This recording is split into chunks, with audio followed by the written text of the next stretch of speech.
হিন্দু বাড়িতে সাধারণত যদি কোনো মানুষ মারা যায় তাহলে সেই মৃতদেহকে প্রথমে সৎকার করা হয় এবং তারপরে শ্রাদ্ধ এবং পারলৌকিক অনুষ্ঠান করা হয়।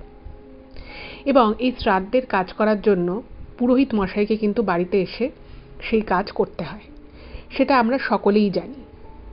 কিন্তু এইরকমই একটা বাড়িতে যেখানে এক ব্যক্তি মারা গেছিলেন, সেই বাড়িতেই পুরোহিত হিসেবে সেই পারলৌকিক কাজ করতে গিয়েছিলেন আজকের যিনি ঘটনাটা পাঠিয়েছেন তিনি। সেই বাড়িতে যাওয়ার পরে উনি যে এমন এক ভয়ঙ্কর অভিজ্ঞতার সম্মুখীন হবেন সেটা উনি স্বপ্নেও কল্পনা করতে পারেননি।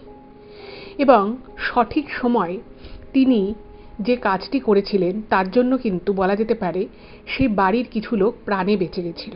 আর সেই সত্যি ঘটনাটাই আজ আমি এই এপিসোডে আপনাদের সকলের সামনে বলতে চলেছি। তো সকলকে রিকোয়েস্ট করব, কেউ কোথাও যাবেন না, প্রত্যেকে পুরো ঘটনাটা প্রথম থেকে শেষ অবধি শুনুন। এটুকু বলতে পারি এই ঘটনাটা আপনাদের ভীষণ ইন্টারেস্টিং লাগবে এবং এই ঘটনাটা থেকে আপনারা অনেক নতুন কিছু জানতে পারবেন। তো আপনারা প্রত্যেকে আমাদের চ্যানেলের সাথে থাকুন, পাশে থাকুন। নমস্কার শ্রোতা বন্ধুরা, ভূত ভগবান চ্যানেলে আপনাদের সকলকে অনেক স্বাগত। আশা রাখি সবাই খুব ভালো আছেন, আনন্দে আছেন, সুস্থ আছেন। আমাদের চ্যানেলে যে ঘটনাগুলো বলা হয় সেগুলো যদি আপনাদের ভালো লাগে অবশ্যই কিন্তু চ্যানেলটাকে সাবস্ক্রাইব করবেন, ভিডিওগুলোকে লাইক করবেন। পুরো ঘটনাটা শোনার পর আপনাদের কেমন লাগলো সেই মূল্যবান মতামত জানাতে কিন্তু একদম ভুলবেন না। আর আপনাদের জীবনে বা আপনাদের পরিচিত কোনো মানুষের জীবনে যদি এরকম কোনো ভৌতিক, অলৌকিক, দৈবিক, অতিজাগতিক কিছু এরকম ঘটে থাকে তাহলে সেগুলো কিন্তু আপনারা আমাদের কাছে লিখে পাঠিয়ে দিতে পারেন। তার জন্য আপনাদেরকে আমাদের চ্যানেলের ডেসক্রিপশানে যেতে হবে, দেখবেন সেখানে আমার ইমেল আইডি মেনশন আছে। সেই ইমেল আইডিতে ইমেল করে আপনারা আপনাদের সেই ঘটনা কিন্তু আমাদের কাছে অনায়াসে পৌঁছে দিতে পারেন। আর একটা হাম্বেল রিকোয়েস্ট করব, যদি সম্ভব হয় কাইন্ডলি আপনারা আমাদের চ্যানেলের ভিডিওগুলোকে আপনাদের ফ্রেন্ড এবং ফ্যামিলির মধ্যে একটু শেয়ার করে দিন। কারণ আমরা এই চ্যানেল আর 5টা সাধারণ মানুষের জীবনে ঘটে যাওয়া বিভিন্ন রকমের ভৌতিক, অলৌকিক, দৈবিক, অতিজাগতিক এই ঘটনাগুলোই বলে থাকি। তাই আমি মনে করি ঘটনাগুলো যদি আরও অনেক অনেক মানুষ শুনতে পারেন, তারা সেগুলো শুনে অনেক কিছু জানতে পারবেন, বুঝতে পারবেন, শিখতে পারবেন। তার ফলে তারা অনেক বেশি সতর্ক ও সজাগ হতে পারবে। তো চলুন বন্ধুরা, আমি আজকের ঘটনা আপনাদের সামনে উপস্থাপনা করা শুরু করছি। এখন আমি যে ঘটনাটা আপনাদের সামনে বলতে চলেছি সেই ঘটনাটা যিনি পাঠিয়েছেন তিনি কিছু সঙ্গত কারণের জন্য নিজের আসল নামটা রিভিল করতে চান না, কিন্তু উনি জানিয়েছেন যে ওনাকে সবাই নন্দপুরুত বলেই জানে বা নন্দপুরোহিত মশাই। তো এই ঘটনাটা বলার সময় আমি ওনাকে নন্দপুরোহিত মশাই বলেই কিন্তু সম্বোধন করছি, কিন্তু ওনার আসল নাম কিন্তু নন্দ নয়। তো প্রথমে আমি ওনার নিজের সম্পর্কে যে কথাগুলো উনি শেয়ার করেছেন সেটাই ঘটনার ক্ষেত্রে বলা অত্যন্ত জরুরি। তো আগে আমি সেটুকু আপনাদেরকে বলে নিচ্ছি। নন্দবাবু যখন 20 বছর বয়স সেই সময় উনি একটা গ্রামীণ ব্যাংকে চাকরি পান। এবং যখন উনি 20 বছর বয়সে প্রথম চাকরি পেলেন, ওনাদের পরিবারটা বিশাল বড় একটা জয়েন্ট ফ্যামিলি ছিল।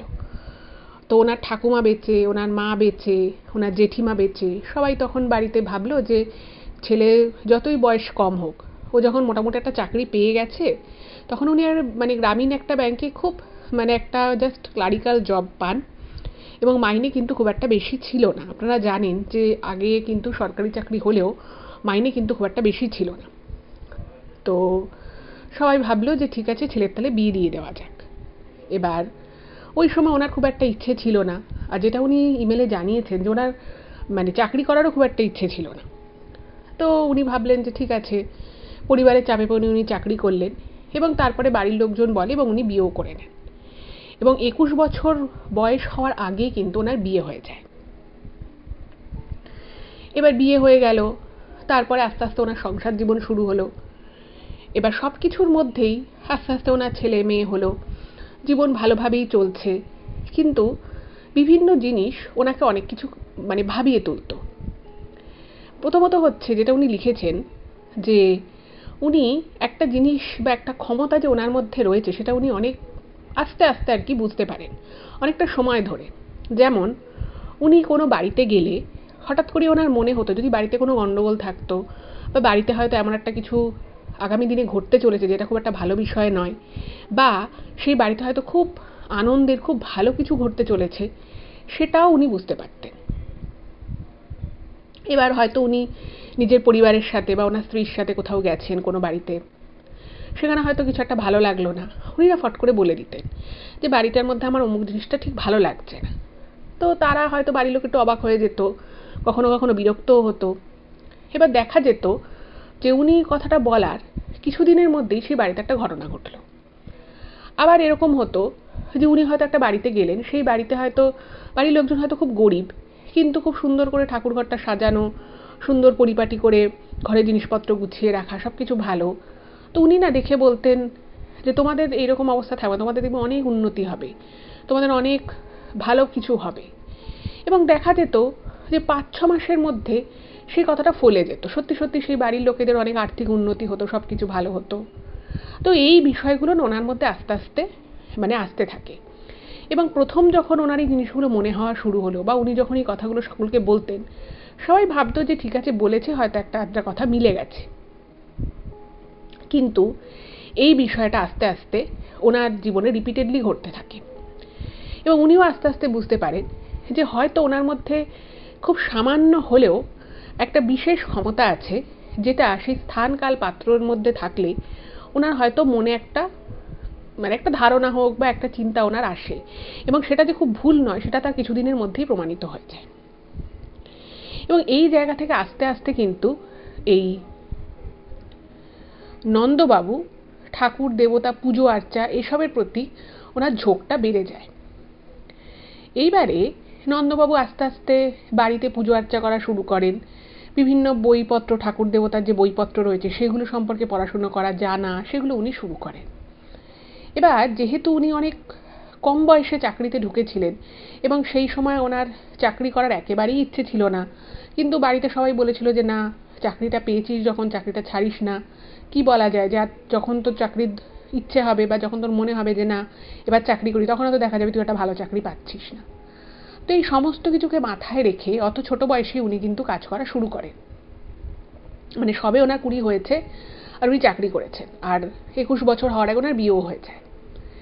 এবার সংসার জীবন চলতে থাকে, এবং তার সাথে সাথে কিন্তু ওনার এই ঠাকুর দেবতার প্রতি একটা শ্রদ্ধা, ভালোবাসা, বিশ্বাস, এবং নিজের মধ্যে যে ছোট যে বিষয়টা ওনার নিজের মধ্যে ছিল, যে উনি কোন একটা জায়গায় গেলে বলতে পারতেন জায়গাটা ভালো না খারাপ, সেখানে কিছু খারাপ কিছু আছে কিনা, এইগুলো আস্তে আস্তে কিন্তু ওনার মধ্যে এগুলোর প্রতি ইন্টারেস্ট আস্তে আস্তে বাড়তে থাকে।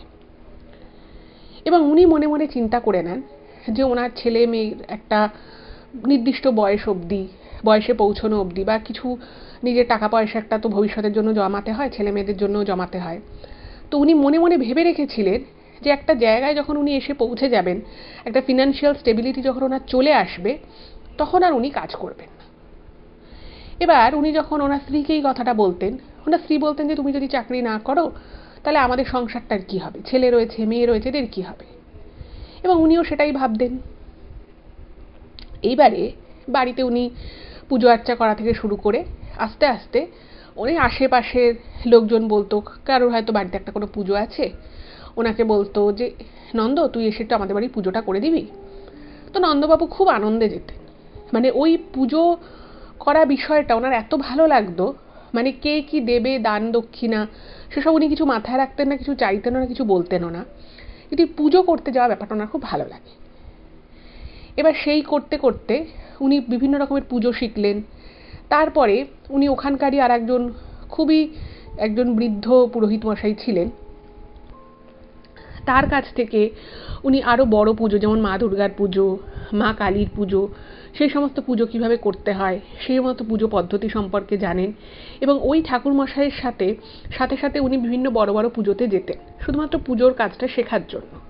মাঝখানে ওনার দীক্ষা হয়, ওনার দীক্ষা গুরু হয়, তার থেকে উনি অনেক কিছু শেখেন।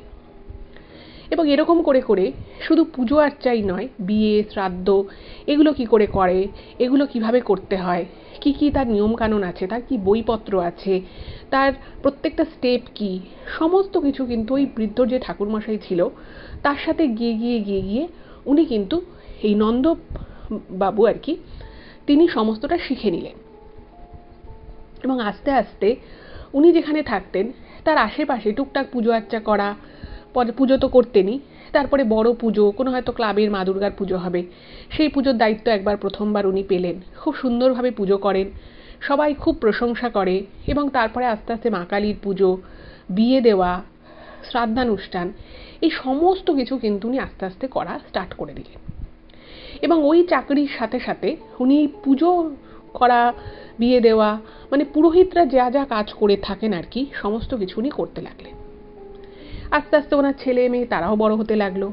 এবার উনি এই পুজো করার বিষয়টা, ওনার ব্যবহার এত ভালো ছিল যে সবাই খুব খুশি হতো। আর উনি খুব ধীর স্থির হয়ে মন্ত্রোচ্চারণ করতেন, সবাই মন্ত্র ঠিকমতো বুঝতে পারতো, বলতে পারতো। ফলে ওনার না একটা খুব পপুলারিটি হয়ে যায়।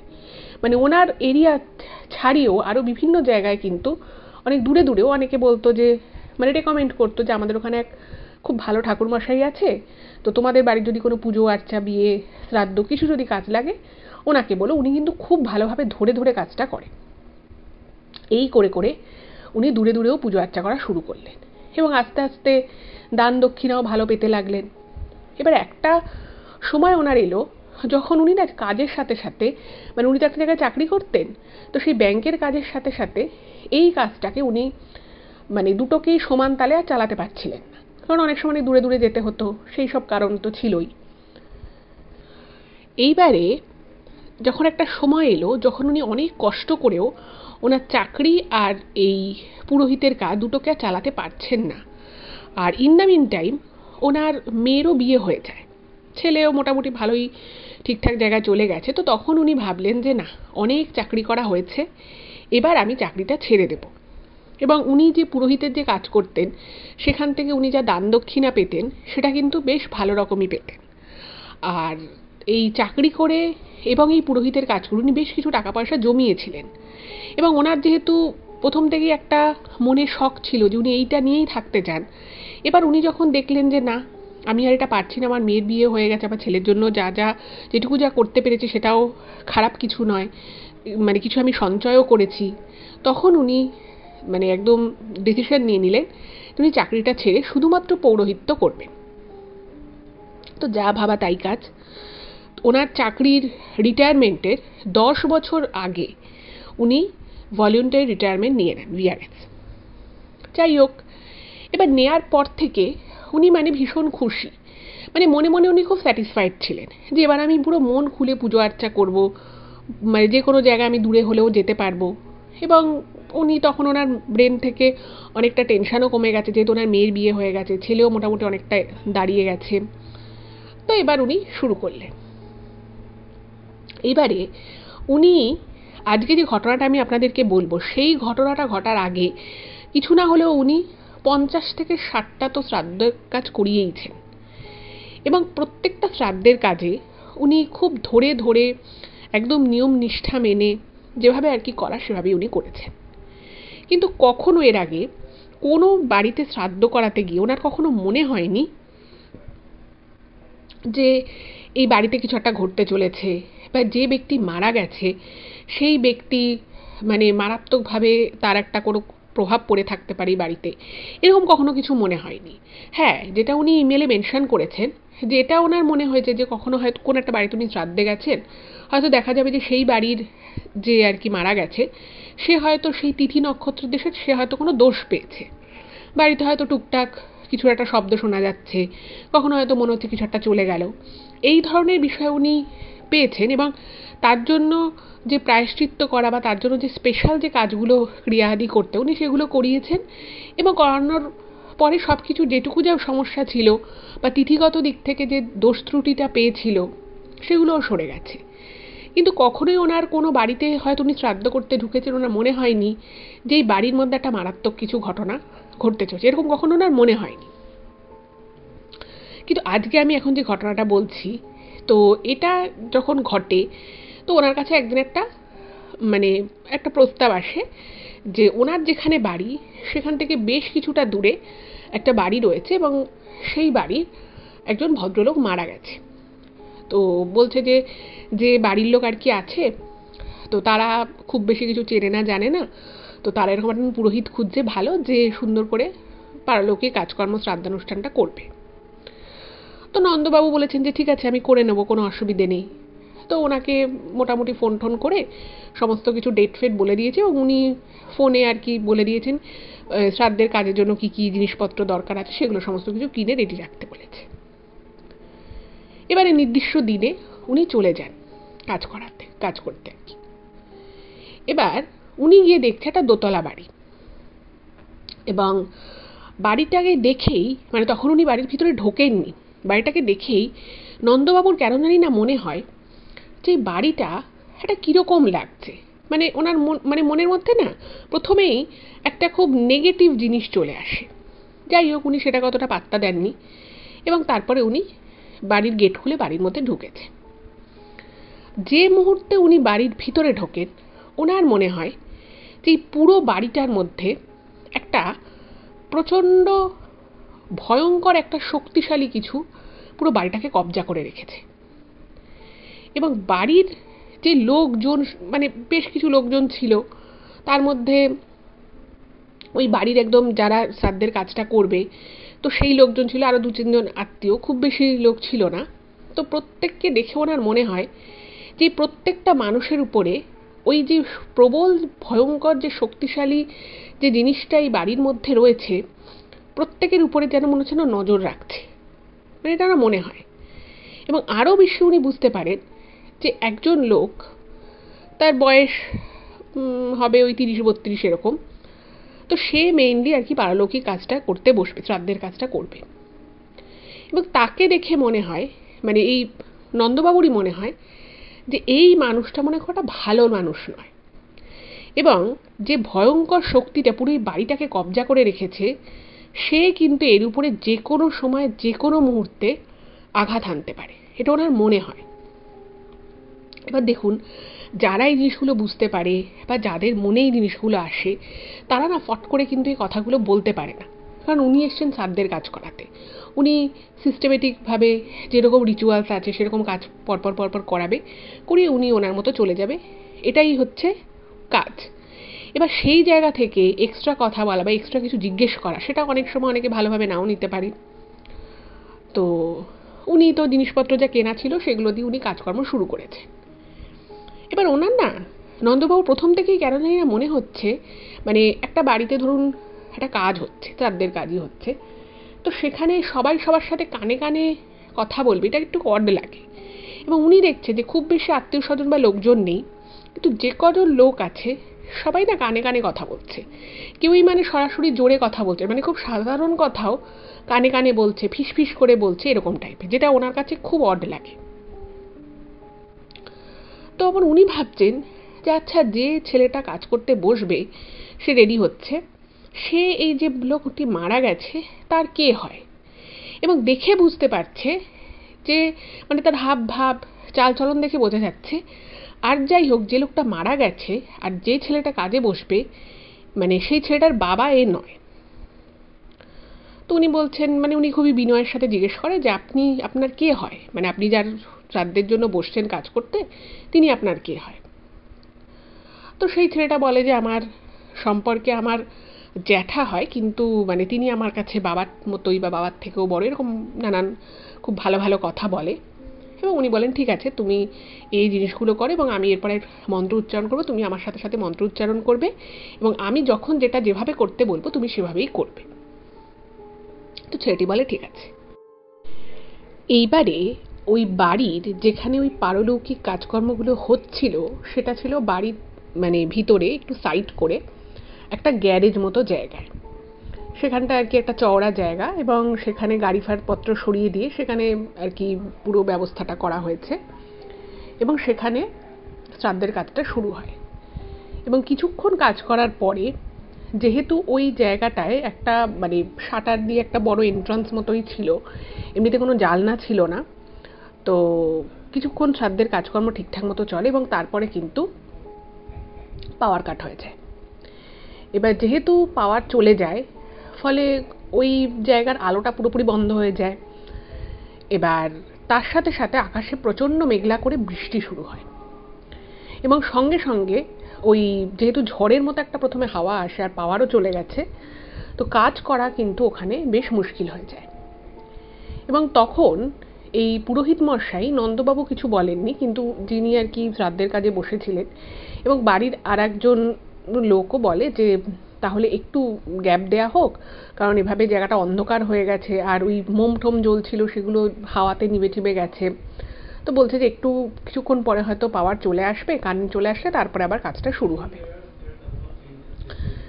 এইবারে উনি বললেন যে ঠিক আছে, তাহলে যখন বাড়ির লোক যে কাজ করবে সে যখন বলছে যে একটু পরে কাজ শুরু করবে, তখন বললো যে ঠিক আছে, আপনি একটু চা মিষ্টি কিছু খেতে পারেন, আর আমরা একটু পরে আবার কাজ করবো। তো উনি বললেন না ঠিক আছে, আমার কিছু লাগবে না, আমি নিজের সাথে জল ক্যারি করি, আমি জল খাবো, আমি এখন কিছু খাবো না। এইবারে উনি মানে ওনার সাথে যখন ওই যে ছেলেটি আর কি কাজে বসেছিল পারলৌকিক কাজে, তো সেই ছেলেটা ওনাকে কাজের মাঝখানে বলেছিল যে বাঙালিদের যেরকম মৎস্যমুখ হয় শ্রাদ্ধের একদম শেষ দিনে, তো বলছে যে পরশুদিন আমাদের এরকম মৎস্যমুখ আছে, আপনি কিন্তু আসবেন, আমরা বিশাল বড় করে কাজটা করব এবং প্রচুর খাওয়া দাওয়া হবে, এরকম করে আর কি বলে। এবার সব কিছু শুনে দেখে উনি যখন ওই সময়টুকু পান যখন আর কি উনি একা বসে আছেন, ওনার কেন জানি না মনে হচ্ছিল পুরোহিত মশাই নন্দবাবুর যে কিছু একটা গন্ডগোল আছে। এবং পুরো বাড়িটার মধ্যে মনে হচ্ছে যেন একটা কি অদ্ভুত রকমের একটা শক্তি যেন বাড়ির মধ্য দিয়ে বারবার পাস করে যাচ্ছে। এবং উনি শ্রাদ্ধের কাজ যখন থেকে শুরু করেছিলেন সেই সময় থেকে উনি বুঝতে পারছেন যে উনি এতদিন থেকে শ্রাদ্ধের কাজ করছেন, প্রত্যেকটা মুহূর্তে কাজগুলো যেমন কীরকম ভুল হয়ে যাওয়ার মতো হচ্ছে, প্রত্যেকটা কাজে বাধা পড়ছে, সেটা প্রথম থেকেই পড়ছিল। আর কিছুক্ষণ পরে এই যে বললাম কারেন্ট চলে গেল, প্রচণ্ড ঝড় বৃষ্টি শুরু হলো, মোমগুলো সব নিভে গেল এবং যে ভদ্রলোক মারা গেছিল সেই ভদ্রলোকের ছবি সামনে রেখে মালা ঠালা পরানো হয়েছিল। তো ওই সামান্য হাওয়াতে যেহেতু ওখানে ওই শাটার দেওয়া একটা বড় এন্ট্রান্স মতো রয়েছে কিন্তু পাশে কোনো জানলা বা কিছু নেই, ফলে হাওয়া কিন্তু খুব বেশি যে ওই গ্যারেজের ভিতরে কাজ যেখানে হচ্ছে সেখানে ঢুকছিল তা কিন্তু নয়।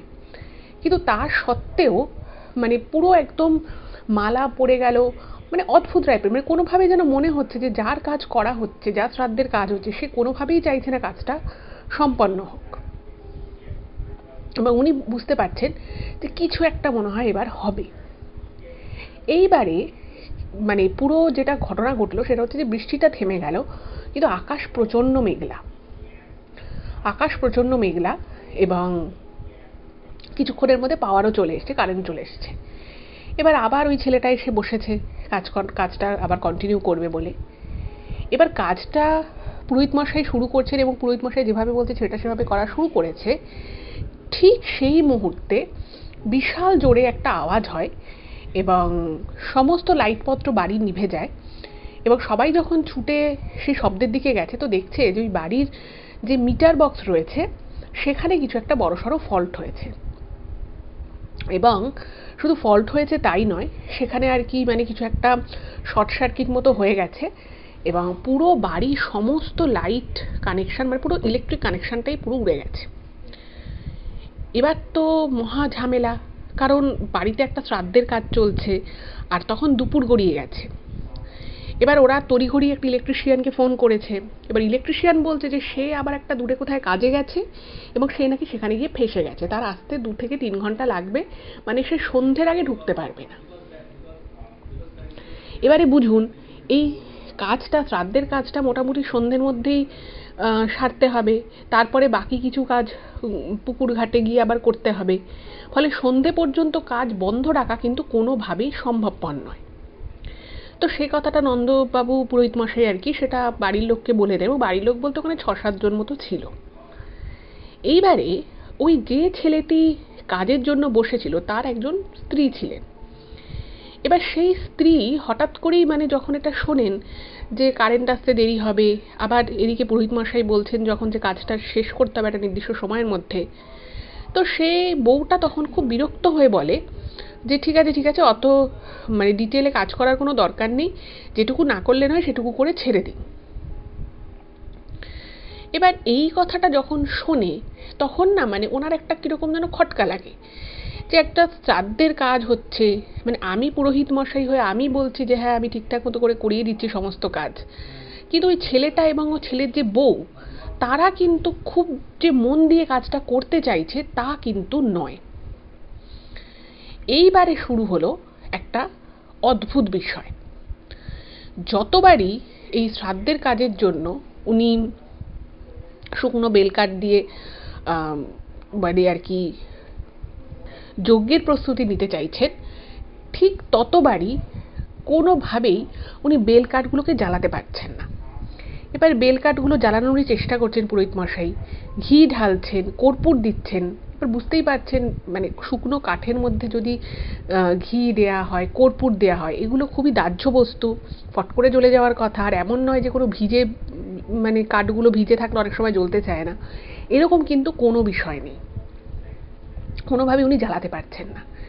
এবার তখন না মানে এইগুলো যখন হচ্ছে, প্রত্যেক মুহূর্তে বাধা পড়ছে, মানে মোমবাতি জ্বালানো হচ্ছে, মোমবাতি জ্বলতে চাইছে না, জ্বললেও কিছুক্ষণের মধ্যে নিভে যাচ্ছে। মৃত ব্যক্তির মানে ফটোতে যখন মালা দেওয়ানো হচ্ছে, সেই মালা কিছুক্ষণ পর পর পড়ে যাচ্ছে। এগুলো দেখে ওই ছেলেটা বলছে যে ঠিক আছে ঠিক আছে, ছেড়ে দিন, দরকার নেই, ওটা যখন হচ্ছে না তাহলে যোগ্য করার কোনো দরকার নেই। তো তখন পুরোহিত মশাই নন্দবাবু বলছেন যে কেন দরকার নেই? আমিও বুঝতে পারছি না, মনে হচ্ছে কাঠগুলো হয়তো ভিতর থেকে কোনোভাবে ভিজে থাকতে পারে। তো উনি তখন বেছে বেছে ওই যেখানে অনেকগুলো কাঠ রাখা ছিল সেখান থেকে কিছু কাঠ নিয়ে এসে বেছে বেছে অনেক কষ্টে উনি ওই যজ্ঞের আগুনটা ধরালেন। এবার যজ্ঞের আগুনে বিভিন্ন মন্ত্র পড়ে পড়ে আহুতি দিতে হচ্ছে। হঠাৎ করেই উনি দেখেন যে যজ্ঞের কাঠ থেকে যে মানে যে ধোঁয়াটা বেরোচ্ছে, সেই ধোঁয়াটা কিন্তু খুব বেশি ধোঁয়া নয়, কারণ খুব বেশি কাঠ নেই, যজ্ঞটা ঘরের মধ্যে যে বুঝতেই পারছেন বিশাল বড় করে তার হচ্ছে না। হঠাৎই ওই ধোঁয়াটা কিরকমভাবে একটা কুণ্ডলি পাকিয়ে পুরো কালো হয়ে ঘরের এদিক ওদিক যেন মানে ওই কুণ্ডলীকৃত হয়ে সেই ধোঁয়াটা ওই যেখানে আর কি শ্রাদ্ধের কাজটা হচ্ছে সেখানে ঘুরে ঘুরে বেড়াচ্ছে।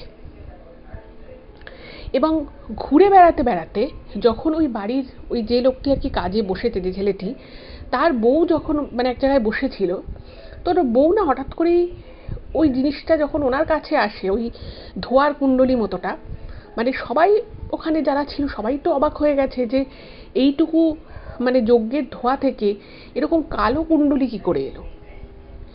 এবং বউটির কাছে যখন আসে, বউটি চিৎকার করে মাটিতে ঠাস করে পড়ে যায়। উনি একটা চেয়ারে বসেছিল ওই ছেলেটার বউটা। এবার সেখানে আবার বাধা পড়েছে, ছেলেটাও উঠে পড়েছে যে কি হলো ওর বউয়ের। তো দেখছে যে একটা ধোঁয়া, ধরুন আপনি ধরুন মানে আপনার ঘরের মধ্যে এরকম কোনো একটা যজ্ঞ হচ্ছে বা যে কোনো জায়গায় যজ্ঞ ধরুন হচ্ছে, সেখান থেকে কি মারাত্মক লেভেলের কুণ্ডলীকৃত কালো ধোঁয়া কি কখনো বেরোতে পারে? যদি না সেখানে প্লাস্টিক বা এই ধরনের জিনিসপত্র পড়ে, সেটা তো নয়। এবার ওই ধোঁয়াটা অ্যাকচুয়ালি কী করে সৃষ্টি হলো সেটাই বোঝা গেল না। আর যখনই ওই বউটার কাছে এলো, বউটা চিৎকার করে মনে হলো যেন ওই ধোঁয়াটা ওকে ঠাস করে মানে একবার ঠেলে ফেলে দিল। এবং যখন বউটা উঠেছে দেখছে বউটার হাতের কাছটা পুরো কালো হয়ে গেছে, মানে একদম পুড়ে গেলে যেরকম হয় সেরকম একটা চাপ কালো দাগ হয়ে গেছে। এবার ওখানে তো সবাই খুব অবাক হয়ে গেছে, কারণ মোটামুটি ওইখানে 5-6 জন মতো বাড়ির লোকই ছিল, মানে যারা আর কি ওইখানে ওই শ্রাদ্ধের কাজটা দেখছিল। এবার সবাই অবাক হয়ে গেছে যে একটা ধোঁয়া এসে লেগে মানে ধোঁয়া লেগে একজনের হাত এভাবে পুড়ে যাওয়ার মতো করে কালো চাপ কি করে হয়ে যেতে পারে। এটা সত্যিকারেরই খুব অসম্ভব ব্যাপার। এবং এই জিনিসটা যখন হয় ঠিক তার পর মুহূর্তে মানে মানে এই নন্দ পুরোহিত মশাই তিনিও কিন্তু খুব ঘাবড়ে গেছে যেটা কি করে হলো। এবং পর মুহূর্তে উনি দেখছেন ওই যজ্ঞের আগুনটা সম্পূর্ণ রকমভাবে নিভে গেছে। এমনিতেই খুব মানে ধিমি ধিমি ভাবে জ্বলছিল, তো সেটা নিভে গেছে। এবং ওই কুণ্ডলীটাও মানে মনে হলো যেন মুহূর্তের মধ্যে ঘর থেকে উধাও হয়ে গেল। এবার সেখানে আবার একটা বাধা পড়ল। এবং সেই সময় নন্দপুরোহিত বুঝতে পারছিলেন, উনি যেটা লিখেছেন ইমেলে, যে উনি জানতেন যে এখানে উনি যে শ্রাদ্ধের কাজটা করতে চাইছেন সেটা আদতে আজকে করা সম্ভবপর নয়। এবং এখানে যা যা হচ্ছে সেটা কোনোটাই মানে সেই যে যে ঘটনাগুলো ঘটছে সেগুলোর জন্য সম্পূর্ণ অন্য কিছু দায়ী। মানে উনি বা ওনার পুজো আচ্চা যে রিচুয়ালসগুলো শ্রাদ্ধের ক্ষেত্রে হয়ে থাকে সেগুলো কোনোটাই উনি ঠিকমতো পারফর্ম করতে পারবেন না, তো সম্ভবপর হচ্ছে না। এবার ঘটনা হচ্ছে উনি ওখান থেকে চলেও আসতে পারছেন না এবং উনি ওদেরকে কিছু বলতেও পারছেন না।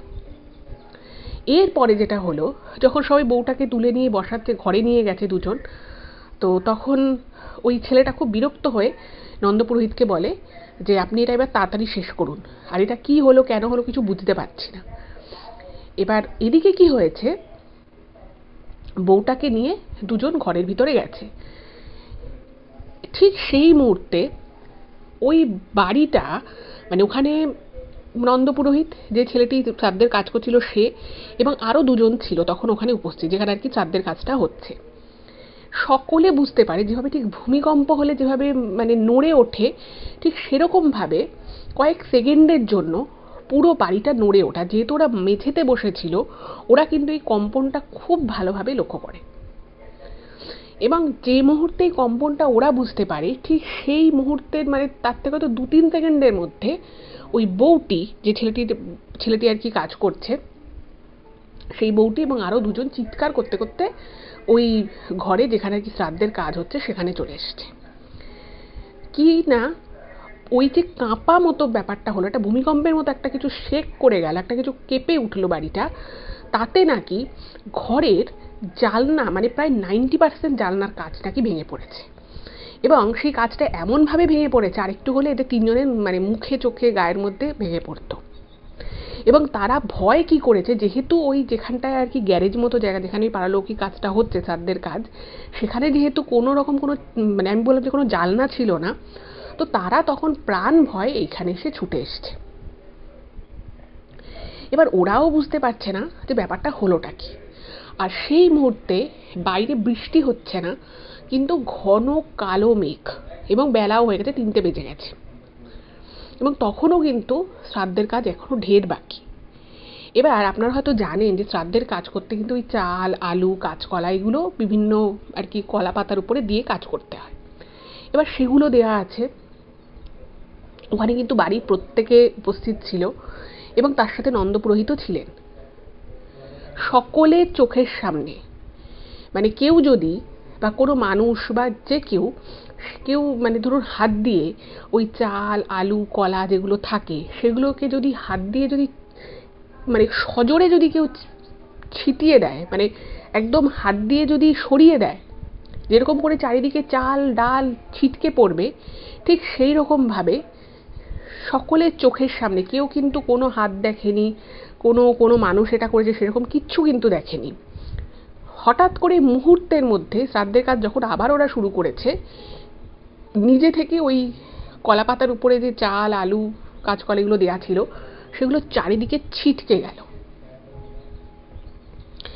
যেটা দেখে ওখানে উপস্থিত সকলে মানে চক্ষু চরকগাছ হয়ে যায়। কেউ বুঝতে পারছে না যে অ্যাকচুয়ালি ব্যাপারটা হলোটা কি, এবং দড়াম করে একটা মানে বিশাল আওয়াজ হয়, এবং যখন সবাই আওয়াজটা পিছন থেকে আসে, পিছনে যখন দেখছে, তখন দেখছে মানে বাইরে থেকে ওই যে বললাম একটা শাটার দেওয়া একটা বড় গেট মতো ছিল, যেহেতু গ্যারেজ, গাড়ি ঢুকবে বেরোবে, তো মনে হলো যেন কেউ গ্যারেজটাকে বন্ধ করে দিল, ওই শাটারটাকে কেউ নামিয়ে দিল বাইরে থেকে।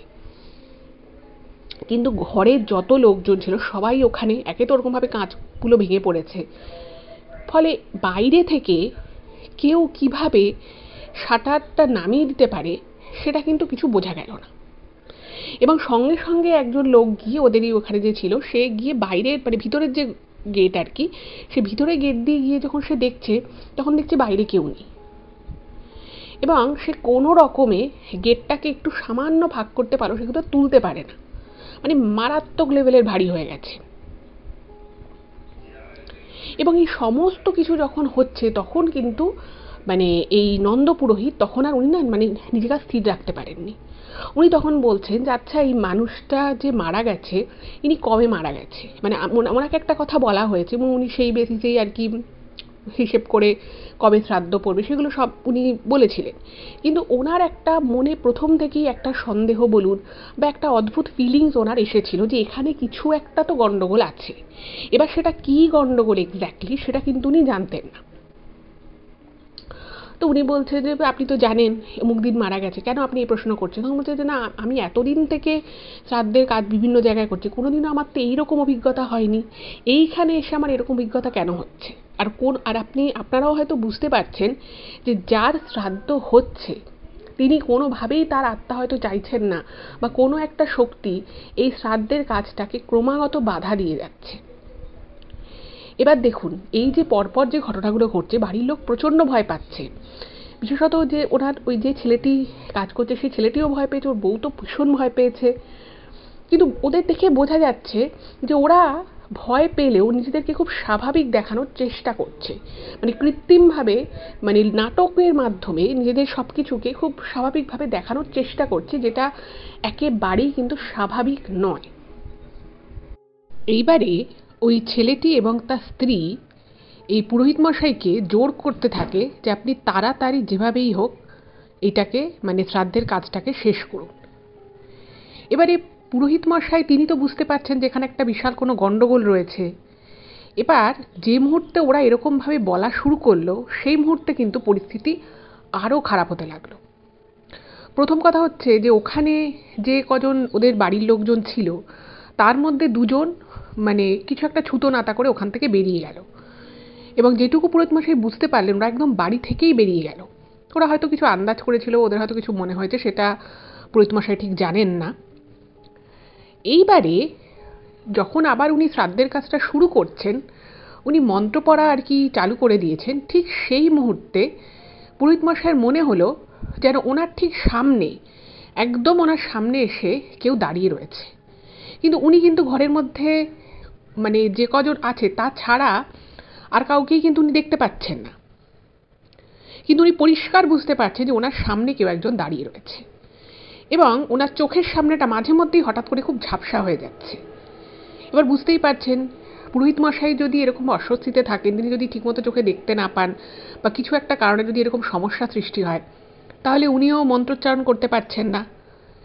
এবার যদি বা উনি, যেহেতু ওনার মন্ত্রতন্ত্রগুলো মুখস্থ ছিল, উনি যদি বা বলার চেষ্টা করছেন, উনি পরিষ্কার বুঝতে পারছেন যে ঘরের মধ্যে কিছু একটা জিনিস বা কিছু একটা শক্তি এদিক থেকে ওদিক ঘুরে বেড়াচ্ছে।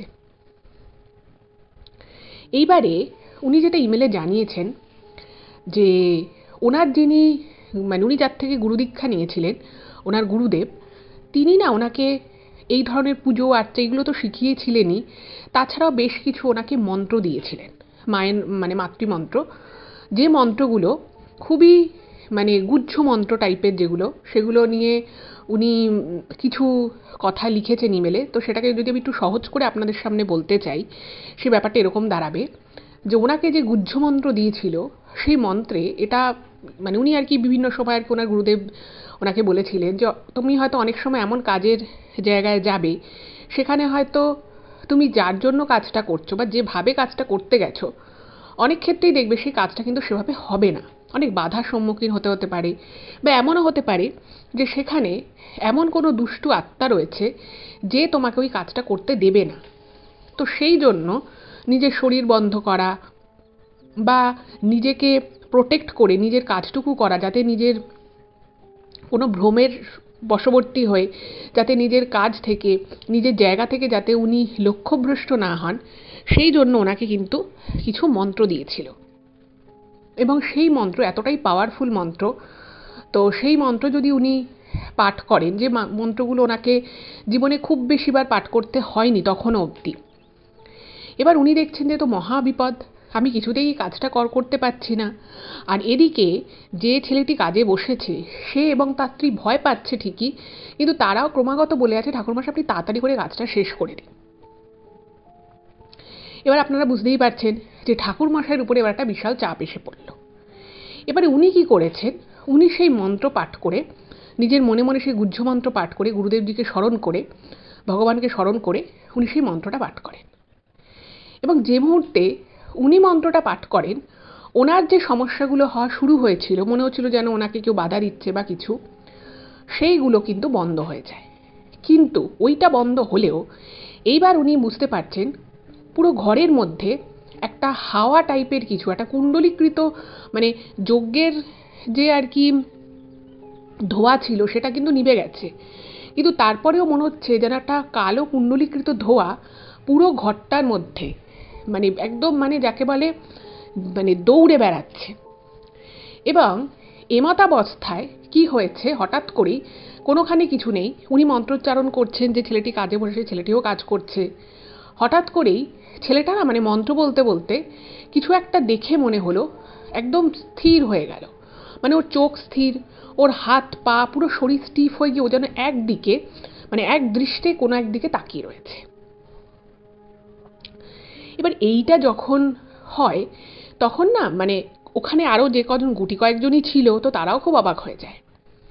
এবং সঙ্গে সঙ্গে যখন ওই ছেলেটার স্ত্রী, সে তো একই চোট পেয়েছে, তো সে যখন উঠতে গেছে সেও ঠিক সেম জিনিসটা তার সাথেও হলো। সেও মনে হলো কিছু একটা জিনিস দেখলো, দেখার পরে সে প্রচণ্ড চমকে গেছে এবং স্থির হয়ে ওই জিনিসটার দিকে তাকিয়ে রয়েছে। মানে হাত পা কিচ্ছু নড়ছে না, ইভেন চোখের পাতা পড়ছে না। তো যিনি আজের ঘটনাটা পাঠিয়েছেন তিনি এই জায়গাটায় পরিষ্কার ইমেলে মেনশন করেছেন যে এরকম জিনিস উনি এর আগে কোনোদিন দেখেননি। এবং উনি তখন বুঝতে পেরেছেন যে এই দুজনের কিছু একটা সমস্যা হয়েছে। এবং এইভাবে যখন কিছুক্ষণ মানে কিছু মুহূর্ত আর কি কেটেছে, কয়েক সেকেন্ড কেটে গেছে, তো পুরোহিত মশাই বলছে কি হয়েছে আপনার, আপনি কথা বলছেন না কেন, কি হয়েছে, এইরকম করে যখন বলছে, তো বলে যখন পুরোহিত মশাই ছেলেটার হাতের উপরে হাত দিয়ে টাচ করতে গেছে, দেখছে যে ওর হাতের উপরে না মানে ঠাকুরমশাই হাত দিতে পারছে না, মনে হচ্ছে যেন একটা ঠান্ডা কিছুর উপরে হাতটা পড়ছে। এবং সেই মুহূর্তে ওদের আশেপাশে মানে ওই ঘরে যে আরও ওদের একদম নিকট দুজন ছিল তারা যখন এসে ওদেরকে ধরতে যাচ্ছে, ঠাকুরমশাই সঙ্গে সঙ্গে বলে দিয়েছে আপনারা এখান থেকে এক্ষুনি বেরিয়ে যান, আপনি এই দুজনের কারোর শরীর স্পর্শ করবেন না। বলে ওনাদেরকে একটা মন্ত্র বলে, ছোট্ট একটা মন্ত্র বলে, আপনারা এই মন্ত্র পাঠ করতে করতে পারলেই বাড়ি থেকে বেরিয়ে যান, আর বাড়ির মধ্যে কোনো কিছু আপনারা স্পর্শ করবেন না, কোনো কিছু এই মুহূর্তে খাবেন না, আপনারা এই মন্ত্রোচ্চারণ করতে করতে ঘরের বাইরে বেরিয়ে যান। এবার ওইখানে যে পরিস্থিতির সৃষ্টি হয়েছিল তাতে সত্যিকারেরই এত ভয়ঙ্কর একটা অবস্থা হয়ে গেছে, মানে দুটো মানুষকে না তখন দেখে মনে হচ্ছে এরা মানুষ নয় পাথর। মানে ওদের শ্বাস প্রশ্বাসটুকু চলছে এটুকুই, বাকি ওদের কোনো সেন্স নেই। আর ঠাকুরমশাই একবার হাত দিতে গিয়ে বুঝলেন যে মানে ছেলেটার গায়ে টাচ করা যাচ্ছে না, মনে হচ্ছে না ওকে কোনো একটা কিছু, কোনো একটা বলয় ওকে ঘিরে রেখেছে। আর পুরো ওই বড় গ্যারেজ ঘরটার মধ্যে দুম দাম দেওয়ালে আওয়াজ হচ্ছে, বাইরে থেকে আওয়াজ হচ্ছে, কখনো মনে হচ্ছে ভিতর থেকে আওয়াজ হচ্ছে, কিন্তু কেউ কোথাও নেই যে যারা আওয়াজটা করছে। এইবারে উনি তো বুঝলেন যে এ তো মহাবিপদ, একে মানে উনি শ্রাদ্ধের কাজটা করতে এসেছেন, সেই কাজটা নয় হলো না ঠিক আছে, কিন্তু যে মানুষ দুটোকে এখন মানে বাড়ির যে মানুষ দুটো, ছেলেটার বেশি বয়স না, জোয়ান ছেলে, তার স্ত্রী, এদের এরকম অবস্থা হয়ে গেল কি করে। এবং উনি মনে মনে ভাবছেন যে আমি আমার কাজে তো কোনো ভুল ত্রুটি করিনি, যখন থেকে আমি এই শ্রাদ্ধের কাজে বসি তখন থেকে বাধা বিপত্তি আসছে। এবং তার থেকেও যেটা বড় বিষয়, উনি ওই বাড়িতে পা রাখার আগেই বুঝে গেছিলেন যে এই বাড়িতে কিছু একটা গন্ডগোল আছে, কিন্তু সেটা কি গন্ডগোল, কি ধরনের গন্ডগোল, সেটা কিন্তু উনি বুঝতে পারছিলেন না। এবার উনি তখন বিভিন্ন রকম ওনার যে গুহ্য মন্ত্র ওনাকে ওনার গুরুদেব যে শিখিয়ে দিয়েছিলেন সেই মন্ত্রগুলো উনি আবার পাঠ করতে থাকেন। এইবারে উনি যখন এই মন্ত্রটা আবার বারবার পাঠ করছেন এবং উনি দেখছেন যে ছেলেটা মনে হলো একটু মানে ছেলে এবং ওনার ওই যে ছেলেটি আর তার স্ত্রী মনে হলো যেন একটু আগের থেকে বেটার কন্ডিশনে এলো, কিন্তু ওদের মধ্যে না সেই সেন্স ব্যাপারটা নেই। মানে ওরা না মানে মনে হচ্ছে যেন ওনারটা কিছু দেখে পুরো হতভম্ব হয়ে পুরো একদম স্টিল তাকিয়ে রয়েছে। ওদের মধ্যে ওরা যে কথা বলবে বা এই পুরোহিত মশাই দুজনকেই বিভিন্ন প্রশ্ন করছে, ওরা না কোনো উত্তর দিতে পারছে না। এবং মাঝে মধ্যে বউটার একটু হাতটা কাঁপছে, মানে বোঝানোর চেষ্টা করছে কিছু একটা, কিন্তু বলতে পারছে না। এবার উনি দেখলেন না, এইভাবে হবে না, আর পুরো ঘরের মধ্যে দমাদম আওয়াজ হচ্ছে। আর মানে ওই যে মালাপত্র রাখা ছিল, এক জায়গায় কলা পাতা কেটে কেটে রাখা ছিল, চাল ফল ধুতি যা যা লাগে আর কি, সেই সমস্ত জিনিস মাঝে মধ্যেই মনে হচ্ছে যেন কেউ মানে সজোরে হাত দিয়ে বা পা দিয়ে লাথি মেরে ছুড়লে যেরকম হবে সেই রকম ঘটনা ঘটছে। আর এটুকু বুঝতে পারছে যে ভিতরে যে শক্তিটা রয়েছে, যে আত্মাটা রয়েছে, সে মারাত্মক রকমের মানে রুষ্ট হয়ে আছে, মানে তাকে কোনোভাবেই উনি কন্ট্রোল করতে পারছে। মানে পুরোহিত মশাই মানে উনি তো অ্যাকচুয়ালি কোনো তন্ত্র সাধক নন, উনি নর্মাল পুরোহিত, এবং তার সাথে উনি বিভিন্ন রকমের ঠাকুরের বইপত্র পড়া, সেই বিষয়ে জানা, আর ওনার গুরুদেবের সাহচর্য, উনি কিছু মন্ত্র জানতেন। এর থেকে বেশি কিন্তু ওনার কোনো ক্ষমতা নেই, সেটা উনি নিজেই কিন্তু ইমেলে লিখেছেন। আমি যেটা বলছি সেটা উনি নিজেই লিখেছেন, এর থেকে বেশি ওনার কোনো ক্ষমতাই নেই।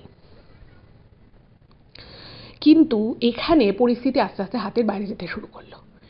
এবার উনি ভাবছেন আমি কি করব। উনি তখন মনে মনে গুরুদেবজিকে, মানে উনি ওনার গুরুদেবকে এবং ওনার যে ইষ্ট দেবতা তাকে স্মরণ করছে। উনি তখন বলতে থাকেন যে আমি তো এখানে কাজটা করতে এসেছিলাম, আমি না হয় কাজটা না করলাম, বা আমি হয়তো এখন এখান থেকে বেরিয়েও যেতে পারি, কারণ আমার শরীর বন্ধ করা আছে, আমার মধ্যে গুরু দীক্ষা আছে, তো আমি মন্ত্রের জোরে আমার হয়তো কোনো ক্ষতি হবে না, আমার ক্ষতি হয়ও নি। কিন্তু আমার বিবেক আমাকে বলছে যে এই মানুষ দুটোকে ছেড়ে যদি আমি এখান থেকে চলে যাই, আমি পরিষ্কার বুঝতে পারছি যে হয়তো এরা কোনো অন্যায় করেছে, বা এদের দিক থেকে হয়তো কোনো বড়সড় ত্রুটি আছে, কিন্তু এই বয়সের অল্প বয়সী দুটো ছেলেমেয়ের কিছু একটা ক্ষতি হয়ে যাবে, এটা তো আমি, মানে এটা আমার দ্বারা হবে না। আমি চাই এই মানুষ দুটো বেঁচে থাকুক। এইবারে উনি যখন মনে প্রাণে নিজের ইষ্ট দেবতাকে ডাকছেন, যখন উনি গুরুদেবকে স্মরণ করছেন, সেই সময় উনি না, মানে ওনার জীবনের এটা একটা, উনি যেটা মানে মেনশন করেছেন যে ওনার জীবনের একটা মনে রাখার মতো দিন কিন্তু সেই দিনটা ছিল। ওনার গুরুদেব গত হয়েছেন প্রায় 8-9 বছর আগে। এবার তারপরে উনি গুরুদেবের জন্য মাঝে মধ্যে খুব কষ্ট পেতেন মনে মনে।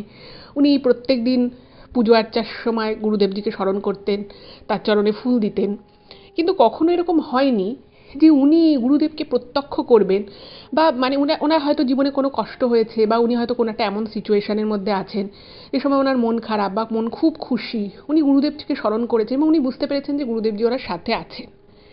কিন্তু সেই দিন উনি যেটা বারবার মেনশন করেছেন, ওনার মনে হলো যে ওনার ঠিক পিছনে গুরুদেবজির এসে দাঁড়িয়েছেন, এবং ওনার কাছে একটা গুরুদেবজির ছবি ছিল ওনার গুরুদেবের। সেটা হচ্ছে উনি দাঁড়িয়ে রয়েছেন এবং ওনার হাতটা আশীর্বাদ মূলক যেরকম ভঙ্গি হয় সেরকম করে মানে দাঁড়িয়ে রয়েছে, এরকম একটা ওনার কাছে ছবি ছিল। তো এই নন্দ পুরোহিত বুঝতে পারছেন যে ওনার ঠিক পিছনে গুরুদেবজি এসে দাঁড়িয়েছেন, এবং ঠিক সেই মহিমাতেই এক হাত দিয়ে উনি আশীর্বাদ করছেন সেরকমভাবে। এবং সেই মুহূর্তে ওনার চোখ দুটো মনে হলো যেন মানে বুজে এলো, এবং সেই মুহূর্তে ওনার আর কোনো কিছু মাথার মধ্যে নেই। উনি মানে ওই পুরোহিত মশাইটা ঘোরের মধ্যে চলে যান, এবং সেই ঘোরের মধ্যে চলে গিয়ে ওনার মনে হলো গুরুদেবজি ওনার পিছনে দাঁড়িয়ে বলছে যে এই দুজন, মানে যে দুজন আর কি ওখানে রয়েছে, বলছে এই দুজন যিনি মারা গেছে তাকে অত্যন্ত খারাপভাবে ঠকিয়েছে, তার জীবৎকালে তাকে খুব বাজেভাবে ঠকিয়েছে, তার সাথে প্রতারণা করেছে।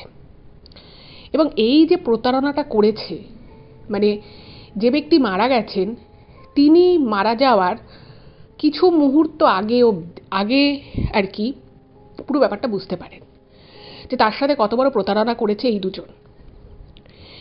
এবং যেহেতু ওনার জীবনে মানে ওনার কপালে ওইটুকু সময়, মানে ওই সময় তার কপালে মৃত্যু ছিল, তাই মৃত্যুটা ওনার হয়ে গেছিল ঠিকই, কিন্তু ওই যে বাজেভাবে যে প্রতারণা করেছিল না, সেটা ওনার খুব রাগ লাগে, এবং সেই জন্যই এটা হচ্ছে। কিন্তু ওরা যদি নিজেরা ক্ষমা চায় এবং নিজেদের জায়গাটাকে যদি ঠিক করে ফেলে, তাহলে একমাত্র এই জিনিসটা করে, কারণ যে এটা করছে তিনি কিন্তু খারাপ মানুষ না, বা সে খারাপ নয়। এইটা যখন বলে ওনার মনে হলো যেন গুরুদেবজি মাথার পিছন থেকে সরে গেল, এবং এর কিছু মুহূর্তের মধ্যে ওনার সেই ঘোর ভাবটাও কেটে গেল। এবার উনি তো বুঝতে পারছেন না কিসের প্রতারণা, কী ব্যাপার।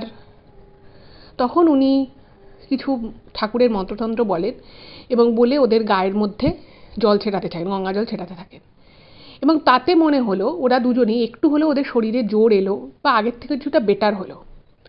তো তখন ওই পুরোহিত মশাই বলছে যে আপনি কি করেছেন, যে মারা গেছে তিনি বললেন আপনার জ্যাঠা হয়, আপনি কি করেছেন তার সাথে, মানে কি আপনি কি কোনো প্রতারণা, আপনারা কি কোনো অন্যায় করেছেন, ওনাকে কি ঠকিয়েছেন?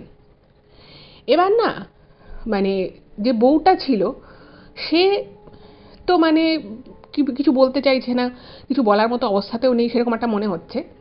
এবার ওর যে বর, যে কাজে বসেছিল শ্রাদ্ধের কাজে, সে তখন বলছে হ্যাঁ আমি অন্যায় করেছি।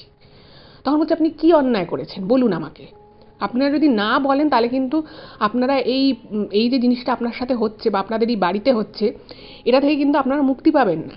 আপনারা যদি এখান থেকে ছেড়ে চলেও যান, আপনাদের কিন্তু এই যে জিনিসটার মধ্যে আপনারা পড়ে গেছেন সাথে কিন্তু আপনাদের মুক্তি নেই, আপনি স্বীকার করুন আপনি কি করেছেন।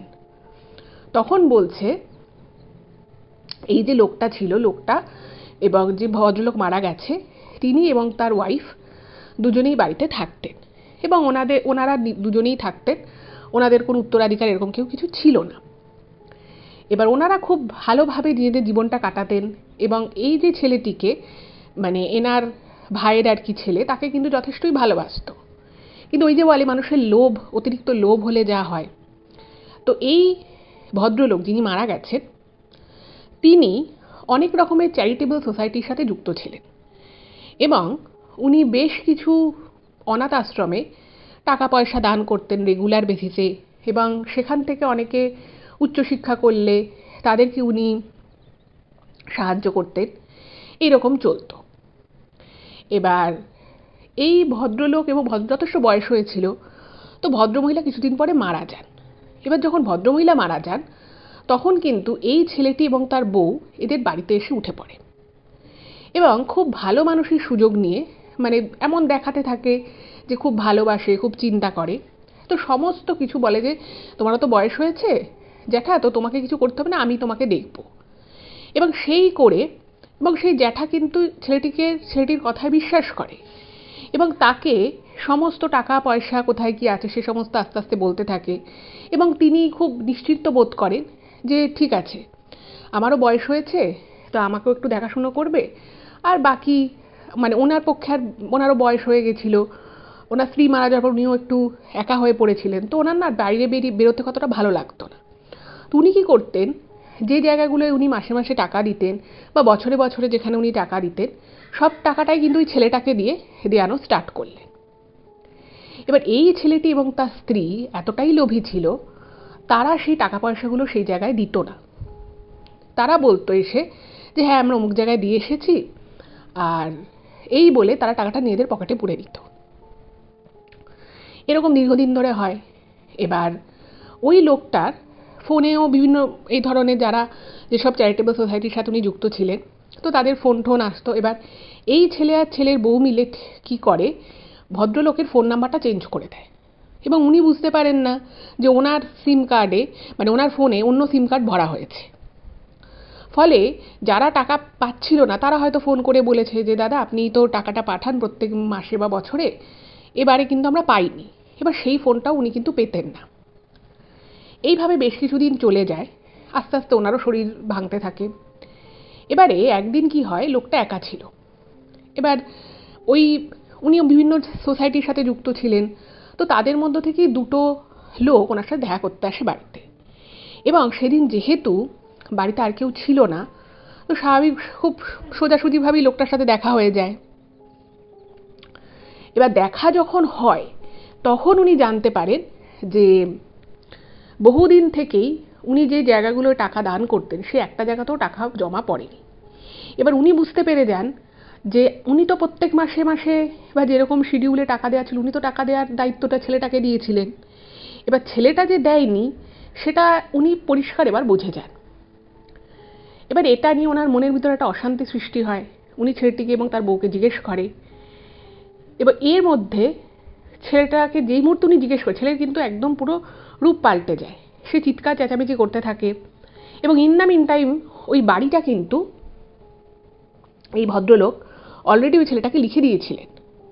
ভাবুন, বাড়িটা নিয়ে নিয়েছে, অনেক কিছুই নিয়ে নিয়েছে, তারপরেও ছেলেটার এতটা লোভ ওই ছেলেটি এবং তার বউয়ের যে তারা কিন্তু উনি যে সমস্ত মন্দিরে জায়গায় জায়গায় যে উনি ডোনেশন দিতেন সেই ডোনেশনগুলো পুরোপুরি নিজের পকেটে ঢুকিয়েছিল।